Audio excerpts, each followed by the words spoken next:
Did you know that steamed ribs can seal in flavors and tenderness that you won't find in other cooking techniques? Stay tuned and find out more. Many people struggle to achieve juicy and tender ribs without drying them out. We will tackle this challenge and let's see what will happen. These are cross-cut spare ribs. First, remove the silver skin. Without removing it, it will make the ribs very tough.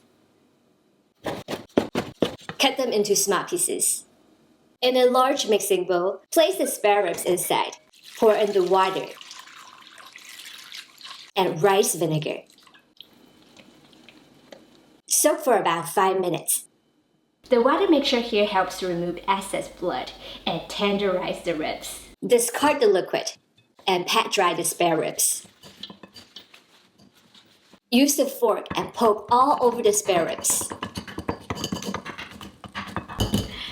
It helps the marinade to go in faster. It also speeds up the cooking process. We'll be using fermented black beans today, known as 豆豉 in Chinese. They will give us salty umami flavors that enhance the spare ribs beautifully. In a bowl, add the fermented black beans, ginger, and garlic. In a small pan, pour the oil inside and heat it up until smoking hot.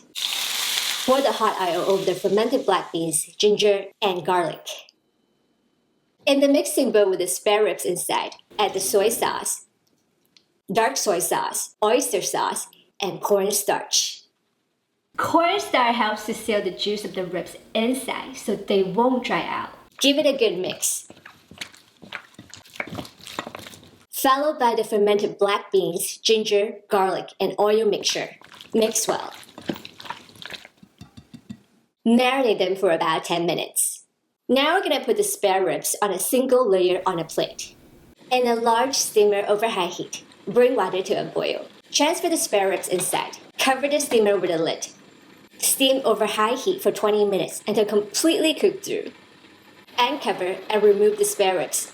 At this point, the internal temperature of the ribs should be around 195 degrees Fahrenheit. As you take that first bite, you'll realize all the hard work was worth it. The ribs are juicy and unbelievably tender. And the best part is, you can make all these in the comfort of your own kitchen.